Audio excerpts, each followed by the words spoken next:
Dart Show. This is where we bring you all the latest news from the darting calendar. Let's take a little look at what's coming up on today's show. Michael van Gerwen wins his 4th Masters title. And there it is! He is the champion once more! The 2018 Unibet Premier League gets underway as the roadshow arrives in Berlin for the first time. And Michael van Gerwen and Peter Wright get a graffiti masterclass. I look like a Teletubby. Michael Smith is on the practice board. 9 Data wins. Yeah, 9 Data wins. And we report from the final weekend of Riley's qualifiers to find out which amateurs secured the last spots at the UK Open. Hello, thank you for joining us. Alongside me, as ever, two of the brightest minds in the world of darts. It's Paul Nicholson and Dan Dawson. Boys, thank you very much for joining me. Let's talk about Michael van Gerwen. Didn't take him long to stamp his authority on the world of darts once more, did it? Let's talk about the Masters. Not at all. After the World Championships, we were baying for blood, really, when it came to the top 16 in the world. We wanted them to get straight back into action, to see where Michael was at after being eliminated in the semi-finals of the Worlds.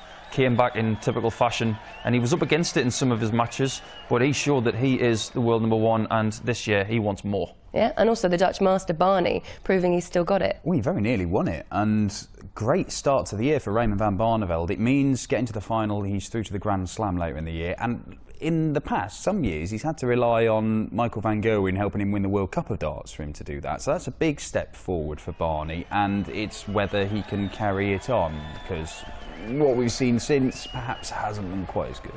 And when we talk about celebrations on stage, we have to talk about Gerwyn Price. He does get under some people's skin, doesn't he? But I think the crowd are quite entertained by it. I think you can speak from experience for celebrating on stage, can't you? Yeah, just a little bit. I did get under a few people's skin, but I think it's very important for Gerwyn Price to stick to what he's good at, and that's ruffling feathers and staying with the aggressive game, because I've seen from him firsthand that when he doesn't do that, his game does drop. So he's got to maintain intensity and actually lift it, like he did against Van Gerwen in the World Championships, and that's how he gets the best out of himself. Look, so far, 2018, he hasn't been playing as well as we know he can, but I think if he just keeps at it, then things will turn.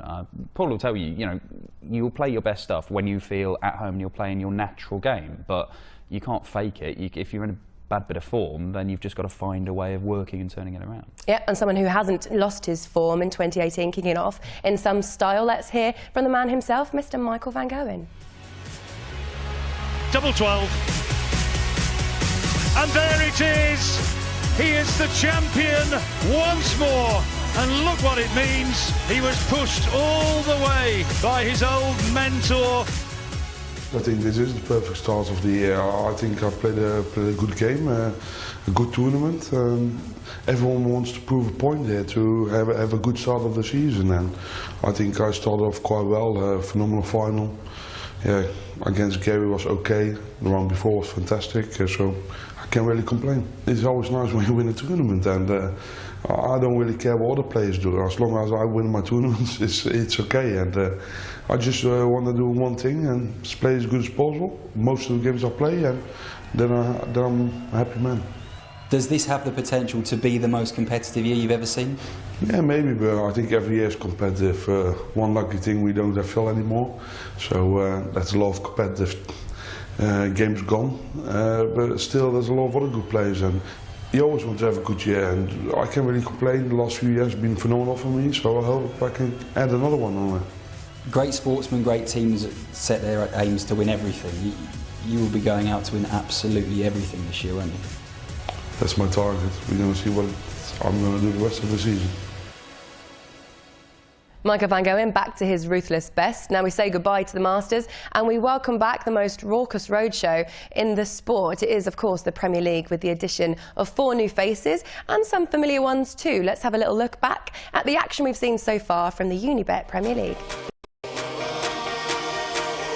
New look Premier League. 6 changes, 4 new faces, and in 9 weeks, 10 will become 8.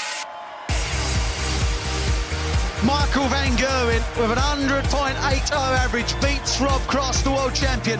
Cardiff, are you ready for that? A 7-1 demolition job on the world champ. He's missed one match start at double 16. No mistake this time. Look what it means to Peter Wright. After heavy defeats in his first 2 matches, Rob Cross, the world champion, is a winner. The big fish. This is madness. For a 7-3 win. What a magnificent performance. Simon Whitlock to make it 3 wins out of 3. What a story. What an incredible night lies ahead. In Germany, the best atmosphere. Yeah! See all people here inside, they love darts. The atmosphere out there is wild, absolutely wild. Can't wait. It's amazing for us, for the German guys. It's cool. Michael Smith, 4 play, 4-1, 4 smash.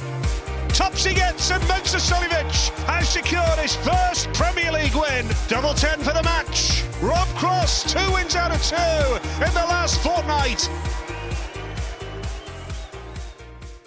There you have it, the Premier League is back, and after 4 nights, this is how the table is looking. At the top, Michael Smith, then we go Michael van Gerwen, perhaps surprisingly, Simon Whitlock,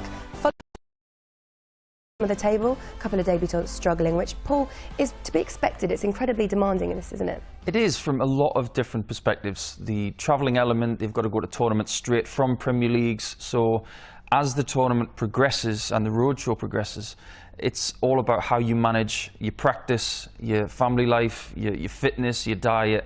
This is a real baptism of fire for some of these guys. It's a real change. And Dan, Michael Smith and Simon Whitlock, perhaps shocking a few people how good they've been so far. I think it shocked a few people that are both included. I think there were controversial picks. I'd have certainly picked them myself, to be honest, but there were plenty of people who disagreed with them. They've completely vindicated their selection, and going to Berlin on night 4, it was a straight shootout between the two of them about who'd be top of the table a quarter of the way through the season. It already looks like they've done enough to avoid being eliminated on judgment night.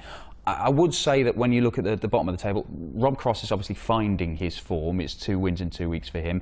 Mensah-Suljovic has chucked 3 ton-plus averages, and I think he's just been a little bit unlucky, Mensah. I think if he carries on playing in the manner that he is, he's going to be moving up the table. But when you look at the established names as well, I mean, we've not even mentioned Peter Wright and Michael van Gerwen. Van Gerwen's only lost 2 games in 2018. Peter Wright managed to inflict one of those defeats upon him, and that's a massive thing for Snakebite. Absolutely. Now, while we were in Berlin, we thought that 2 of dart's most colourful players might need a hand in expressing themselves, so we sent them to a graffiti masterclass.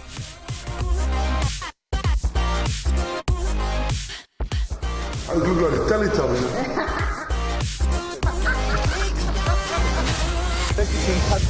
Colour away with the other. Looks alright, bitey. Yeah, good luck. I'm useless in this.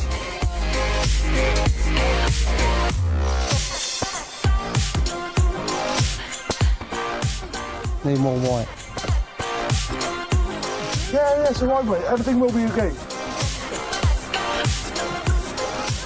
More, what can I add? So useless. I like the people when they're honest to me, because if I play absolutely rubbish, I like people telling me as well. It's difficult.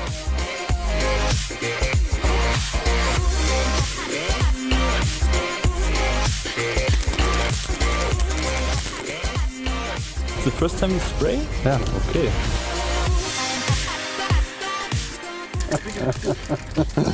You're lucky with this one, eh? Yeah. You're lucky. I knew I could do it. I knew I could do it. Mine looks like a 2-year-old done it. It is. It's a good thing. It's nice. I never did it before, and yeah, it's something different. His looks more professional than mine does. It's right, isn't it? First time. This is your first time. It's my first time. Michael's really, the way he's polished it but off and he everything. cheated a little bit. He helped me out a bit on the end. Okay. Yeah, that's really good. That's really good.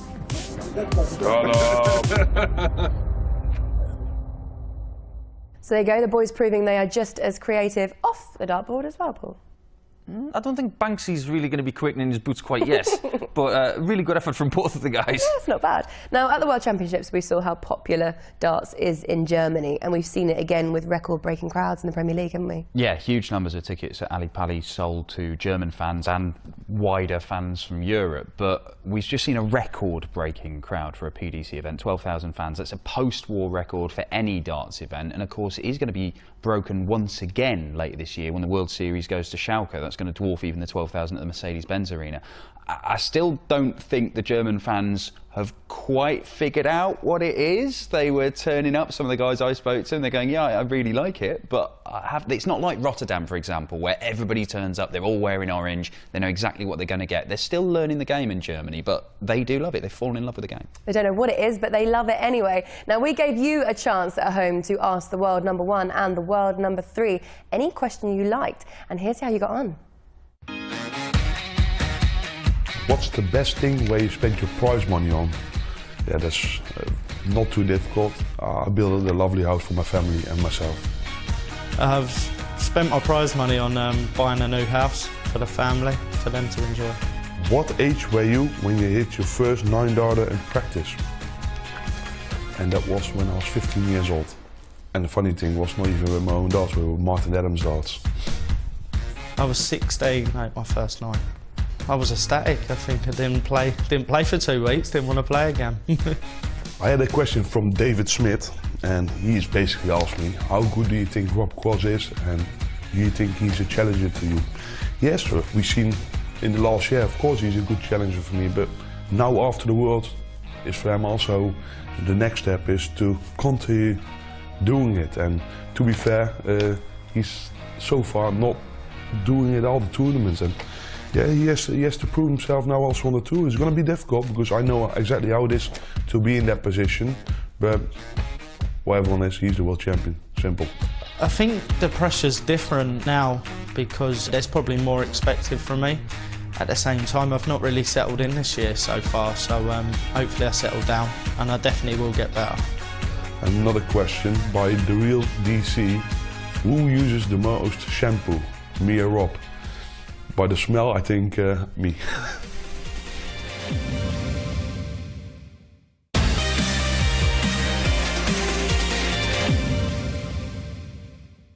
Hello and welcome back to the Darts Show. Now, each month we're going to be sending our resident pro Paul Nicholson out to take on a different darts player at a challenge of your choice. Is that right? That is correct. And to kick it all off, we decided to send him backstage at the Premier League in Cardiff to take on Michael Smith. I'm Paul Nicholson, this is Bully Boy Michael Smith. Thanks for joining us, Michael. No problem. We're in a Premier League practice room, so let's have a bit of a practice right now. Michael Smith, 4 play, 4-1, 4 smash. And what people have got to understand at home, right, is that the more you practice, the fitter you get as a darts player. We have heard of people saying that darts is not a sport, but throw up on that Ali Pali stage for about 3 or 4 hours, you find out that it is a sport, right? Yeah, it's mentally as well, mentally physical. The same as any other sport, you still got to train, you still got to practice, do all your other stuff. And if you don't do all that, there's no point even just chucking the darts. And I've noticed as well, just breaking down your throw a little bit, that the only thing that moves is this right arm, so it's backwards and forwards, but your head doesn't move anywhere, does it? No, I think that's more so I'm not snatching, and not, if I'm all still, my darts should go straight into either. We're going to have a little practice game, aren't we? No problem. We're going to see who wins at a game of tons. Basically, this is the game. First person to 21 points, 100 and more scores you 1 point, 140 and more scores you 2 points, 180 scores you 3 points, but with that one, you get to retain your throw. Here we go. There's the first one. It's one of the reasons why you're in the Premier League and not. And you get to keep your throw as well. Yep. 9 darter wins it. Yeah, 9 darter wins. Michael Smith. Are you one of those pros who constantly says their name when you miss a shot? Yep. No Mensa does it. Yeah. It's better than swearing at myself, I guess. 2 points, 2 or 3. 4. Right. Oh, no. That wasn't in. No, 7. But good from you. I expected it to. Almost give you it. Oh, I thought it was game over. 19. Quickest game of tons I've ever seen. 10. Guess I got double figures. Finish it on later. Easy as that, with an exclamation mark. Nice work. Well done. Well, Mike, thanks for joining us on the Dart Show today. It's been an honour practicing with you, and you've shown me how to score, that's for sure. So, thanks for joining us. Well, there you have it, a new challenge, and Paul Nicholson is already 1-0 down. It's not the best of starts, is it? Not really. How'd you find it? Was it tough? 180s against Michael Smith? Yeah, pretty hard. You picked the challenge though, didn't you? I did, to my chagrin. All right, next up in the darting calendar is the Coral UK Open. I love this event. They call it the FA Cup of Darts. It is truly unique, isn't it? Yeah, it's amazing, and I'm a huge fan of it. I think as a fan, it's one of the best ones to go to, down in Minehead. In Somerset. There are 2 ways of getting there. The pros have their own tournaments, a couple of weekends in Wigan, these 6 UK Open qualifying events, and it's all based on how well you do over those 6 events. The amateurs, they've got Riley's clubs all over the country. It is, of course, where Rob Cross came through a couple of years ago to make his debut at the UK Open, but all of these guys will be turning up with that dream of getting through to Minehead, testing themselves against the pros, maybe getting a game on the big stage, and who knows, maybe doing something incredible. I mean, you've qualified for it. You only turned up to one of the weekends for the pros. Yeah, thanks for that, Dan. I think it's one of the hardest tournaments to win, and that is me giving full props to Peter Wright winning it last year. But it's a very hard tournament to win. There's a lot of unknown factors with guys that you don't know a lot about, but sometimes you do play a very familiar face, and that is actually probably a good thing. Yeah, and Dan, these qualifying events, they're ranking events in their own right, aren't they? Yeah, well, those 2 weekends in Wigan were really significant, not just for determining the lineup, and you'll see the 96 names that have made it from the pros, and they're broken down into 3 brackets of seeds, and you can see the top seeds on the screen now. Top 32, they go into the 3rd round stage. Paul's into the 1st round stage. He only played 1 weekend. But really significantly, Krzysztof Ratajski, the Polish Eagle, won his first PDC ranking title. He's not even got a tour card. First player since Joe Mernon to do that. First, the only second player to do it in the tour card era. And Corey Cadby, we know this lad is special. It's not taken him very long at all. In fact, it's taken him, 5 ranking events to go and win one. That is not a bad start to his PDC career. Dan, you mentioned that these riders' clubs all around the country for the last few months have been staging the qualifying events, and we went along to see who picked up the last few spots for the UK Open. The last weekend of qualifying events for the UK Open included tournaments in Norwich and London. This is players start out and is a real chance for an amateur to get a step closer to a professional career in darts. Last year, Basingstoke's Paul Hogan was the leading performer from the Riley's amateur qualifiers, making a run to the last 16 at the UK Open. They've taken it! Paul Hogan has the biggest win in his whole life! And 2 years ago, Rob Cross qualified in Norwich and is now world champion. And all of these players are looking to emulate that success. In Norwich, 161 players came to battle it out for 1 place in Minehead. This is an event we host for the PDC for the UK Open in Minehead in March. So we have 2 qualifiers a year. One was in January, this one is obviously today, where the winner will go to Minehead to compete against the best in the world. I've seen youngsters coming through and they're coming up to me and saying, where can I play? What can I do? You know, there's not enough around this area, so things like this, brilliant. I'm 25 now. I mean, all my success was between sort of, maybe being 19 and 23. So it's been a little while. I feel like I'm playing okay. So obviously everyone's dream who plays darts is to be professional, and I hope to do that again. Last year we were in the 130s, 140s. This year we're topping 200. So yeah, every year it's growing. You can see the popularity of darts as well. So it's just fantastic for the sport as well as for us. I sort of come here with the mindset of come here, do what you can, have a bit of fun, and if you get somewhere, that's good. But if you don't, then it's a bit of experience. In London, Victoria, the other qualifying event was underway with 164 players competing for 2 spots in Minehead. I only normally play in a local pub league, so for me it's just sort of an experience and learning curve.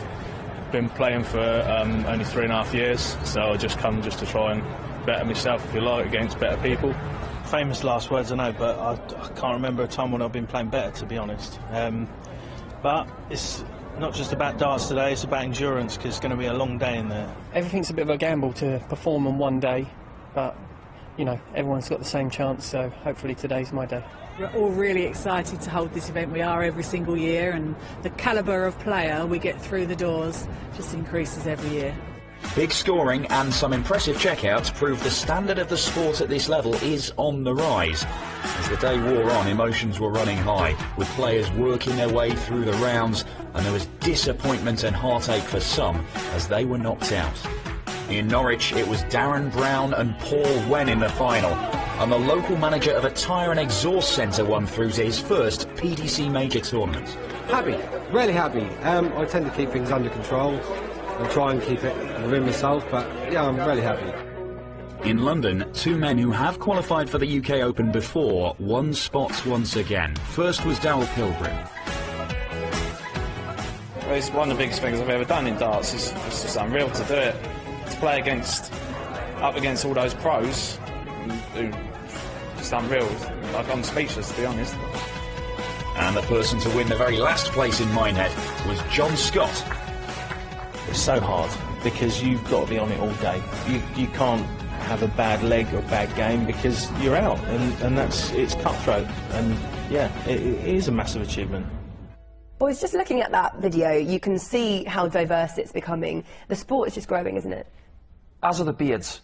They're getting bigger and more diverse, and John Scott's goatee has never changed in the last 15 years since I've known him. But lots of great talent, lots of people starting to believe in their talent that they've maybe had in the closet for a while, but now it's people like Rob Cross who are really starting to convince them that the opportunities are there for them to do special things. The Rob Cross effect, people are getting the idea that they can achieve the unimaginable. Look, I don't think we're going to see a Rob Cross turning up every single year. Killjoy? Well, look, there might be. I think he's a special player. However, he has got to be a massive, massive source of inspiration for anybody who's going down those Riley's clubs and just looking to take those first steps. I mean, even if you don't go on and become world champion in your first year, just getting that golden ticket of getting a tour card and playing week in, week out, you can make some serious money. Even he's making serious money. Yeah, it's okay not to be a world champion in your first year. Yeah. Now, we see more Premier League events coming up, but we also see the start of the European Tour, don't we? Bring it on. Euro Tour, we love it, don't we, Dan? Yeah. But to start with Leverkusen, which I thoroughly believe is one of the best venues,